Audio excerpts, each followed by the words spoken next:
चलिए जानते हैं झारखंड की फटाफट बड़ी खबरों को केवल कुछ ही मिनटों में। साथ ही हम जानेंगे मैया सम्मान योजना की राशि, पीएम किसान योजना, वृद्धा पेंशन, राशन कार्ड, किसान मजदूर, बेरोजगार युवाओं, पेट्रोल डीजल के ताजा भाव और मौसम से जुड़ी अहम अपडेट। लेकिन अगर आपने अभी तक चैनल को सब्सक्राइब नहीं किया है तो चैनल को सब्सक्राइब।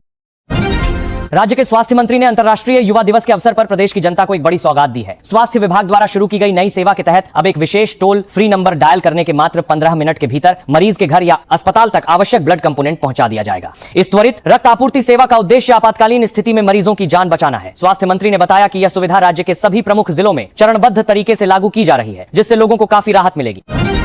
दुमका में आयोजित स्वतंत्रता दिवस के मुख्य समारोह में राज्यपाल ने राष्ट्रीय ध्वज फहराया और राज्यवासियों को संबोधित किया। अपने भाषण के दौरान राज्यपाल ने प्रतियोगी परीक्षाओं में पेपर लीक और कदाचार की घटनाओं पर सख्त रुख अपनाया। सरकार को स्पष्ट निर्देश दिया कि ऐसे मामलों में शामिल माफिया और दोषियों के खिलाफ कठोरतम कानूनी कार्रवाई की जाए ताकि राज्य की परीक्षा प्रणाली पर अभ्यर्थियों का विश्वास दोबारा कायम हो। इसके साथ ही उन्होंने युवाओं के लिए पारदर्शी रोजगार व्यवस्था तैयार करने पर बल दिया। भारतीय शेयर बाजार आज सप्ताह के पहले कारोबार दिन सीमित दायरे में व्यापार करता हुआ नजर आ रहा है। बॉम्बे स्टॉक एक्सचेंज का सेंसेक्स और नेशनल स्टॉक एक्सचेंज का निफ्टी मामूली उतार चढ़ाव के साथ कारोबार कर रहे हैं। हालांकि खनन और सार्वजनिक क्षेत्र के उपक्रमों यानी पीएसयू कंपनियों के शेयरों में अच्छी खासी हलचल देखी जा रही है। केंद्र सरकार की नई खनिज नीतियों और तिमाही नतीजों के कारण माइनिंग सेक्टर के शेयरों में निवेशकों की दिलचस्पी बढ़ी है, जिससे बाजार में मिला जुला रुख बना हुआ है।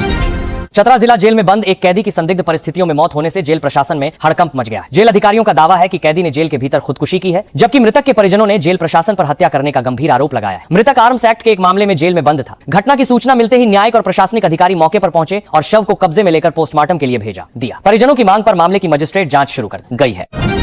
रांची के मोरहाबादी मैदान में आयोजित राज्य स्तरीय स्वतंत्रता दिवस समारोह के दौरान मुख्यमंत्री हेमंत सोरेन ने बड़ा ऐलान किया है। उन्होंने घोषणा की कि राज्य की संपूर्ण प्रतियोगी परीक्षा प्रणाली में जल्द ही बड़ा और ऐतिहासिक बदलाव किया जाएगा। इसके तहत परीक्षा प्रक्रियाओं को अधिक पारदर्शी, डिजिटल और सुरक्षित बनाया जाएगा ताकि भविष्य में किसी भी प्रकार के पेपर लीक या गड़बड़ी की गुंजाइश न रहे। मुख्यमंत्री ने आश्वासन दिया कि राज्य सरकार युवाओं के हितों की रक्षा करने और उन्हें स्वच्छ माहौल में रोजगार देने के लिए पूरी तरह प्रतिबद्ध है। मुरी रेलवे स्टेशन के पास शनिवार देर रात एक बड़ा रेल हादसा होते होते बाल बाल टल गया। पटरी पर अचानक एक सीआर के आ जाने से तेज रफ्तार ट्रेन उससे टकरा गई, जिसके कारण इंजन और डिब्बों को जोड़ने वाली कपलिंग टूट गई। कपलिंग टूटने से ट्रेन का इंजन और 3 बोगियां मुख्य ट्रेन से अलग होकर आगे निकल गई। लोको पायलट की सूझबूझ से ट्रेन को तुरंत रोक लिया गया, जिससे बड़ा हादसा बच गया और सभी यात्री पूरी तरह सुरक्षित रहे। रेलवे कर्मचारियों ने कड़ी मशक्कत के बाद परिचालन बहाल किया।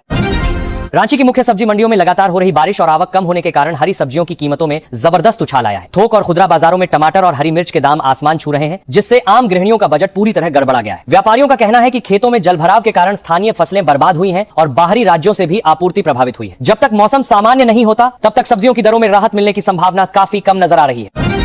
भारतीय जनता पार्टी के सांसद निशिकांत दुबे ने छात्र आंदोलन के मुद्दे पर हेमंत सोरेन सरकार पर तंज कसते हुए कहा है कि सरकार युवाओं के आक्रोश के आगे पूरी तरह बैकफुट पर आ चुकी है। वहीं दूसरी ओर सत्ताधारी दल कांग्रेस ने पलटवार करते हुए कहा कि विरोध प्रदर्शन का समाधान केवल सकारात्मक बातचीत से ही निकल सकता है। कांग्रेस नेताओं ने कहा कि सरकार छात्रों की जायज मांगों पर विचार कर रही है और जल्द ही वार्ता के माध्यम से गतिरोध को समाप्त कर लिया जाएगा, जबकि भाजपा इस पर केवल राजनीति कर रही है।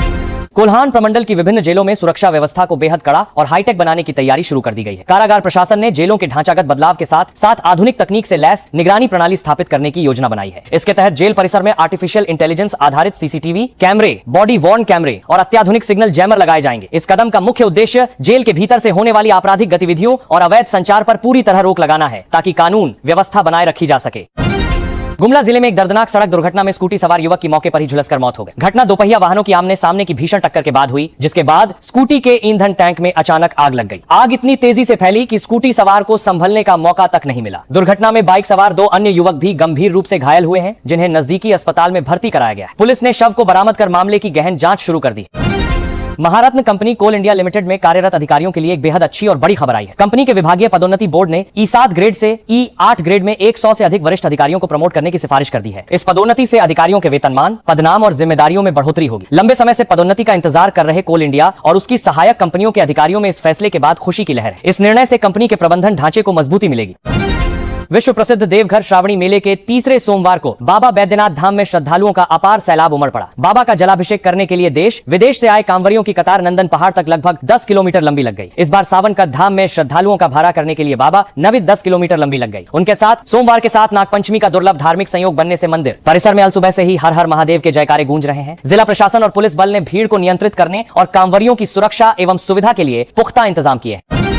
लोहरदगा जिले में एक हैरान कर देने वाली सनसनीखेज घटना सामने आई है, जहां एक युवक मोबाइल फोन पर जोर जोर से चीखते हुए अचानक अपने घर के भीतर घुसा। परिजनों के कुछ समझने से पहले ही उसने कमरे को अंदर से बंद कर लिया और फांसी लगाकर आत्महत्या कर ली। घटना के बाद परिजनों का रोकर बुरा हाल है। सूचना मिलने के लिए धरसा परिगर से जनता से प्रादु करने के बाद परिजनों के बाद जीता कर ली। पर मौके पर पहुंची स्थानीय पुलिस ने दरवाजा तोड़कर शव को बाहर निकाला और पोस्टमार्टम के लिए भेजा। पुलिस युवक के मोबाइल फोन की कॉल डिटेल खंगालकर जांच में जुट गई।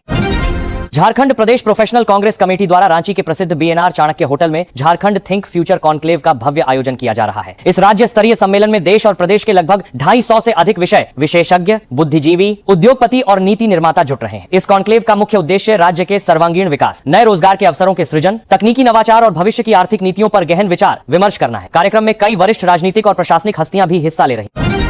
धनबाद कृषि उपज मंडी में हरी सब्जियों की दैनिक आवक घटने के कारण थोक भाव में काफी फेरबदल देखा जा रहा है। भारी बारिश की वजह से आपूर्ति श्रृंखला प्रभावित हुई है, जिससे हरी सब्जियों के दाम ऊंचे बने हुए हैं। हालांकि दैनिक उपभोग की प्रमुख वस्तुओं जैसे आलू और प्याज की कीमतें फिलहाल स्थिर बनी हुई हैं, जिससे आम उपभोक्ताओं को थोड़ी राहत मिली है। मंडी व्यापारियों का मानना है कि आने वाले हफ्तों में यदि नई फसलों की आवक बढ़ती है तो बाजार दरों में सुधार होने की पूरी उम्मीद।